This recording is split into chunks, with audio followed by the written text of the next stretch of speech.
IPL ఓ పెద్ద సంబరం. దాదాపుగా 2 నెలల పాటు జరిగే ఫుల్ ఎంటర్టైన్మెంట్ గేమ్.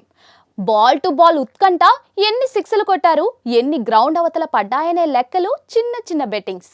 ఇలా 2 నెలలు అలరించే గేమ్ ఐపీఎల్. కానీ తెర వెనుక ఐపీఎల్ ఓ బిగ్ కమర్షియల్ ఈవెంట్. కోట్ల రూపాయల బిజినెస్, పెద్ద స్థాయిలో తమ బ్రాండ్స్ ప్రమోషన్స్, చీర్ గర్ల్స్ దగ్గర నుండి థర్డ్ ఎంపైర్ స్క్రీన్ వరకు కూడా అంతా ఓ వింతే. ఓపెనింగ్ సెరమనీ నుండి క్లోజింగ్ డే వరకు ఇక్కడ ప్రతిదీ ప్రత్యేకమే. అయితే ఐపీఎల్లో టాస్ వేసే కాయిన్ చాలా మంది దృష్టిని ఆకర్షిస్తోంది.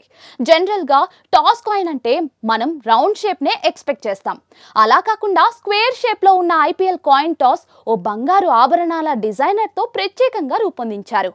దీని డిజైన్ అండ్ తయారీకి దాదాపుగా 3 లక్షలకు పైగానే ఖర్చయిందని సమాచారం. బ్యాట్స్మెన్ ఐకాన్ తో పాటు ఐపీఎల్ అనే టెక్స్ట్ తో పాటు హెచ్ అంటే హెడ్స్ ప్రింట్ కలిగిన ఈ టాస్ కాయిన్ కాస్త వినూత్నంగా ఉంది. అయితే టాస్ కాయిన్ చేసిన ప్రతి కెప్టెన్ హెడ్స్ చెప్పడానికే ఇష్టపడతారట. ఇలాంటి వెయిట్ కాయిన్స్ స్పిన్ చేసినప్పుడు హెడ్స్ పడే సంభావ్యత ఎక్కువగా ఉంటుందట.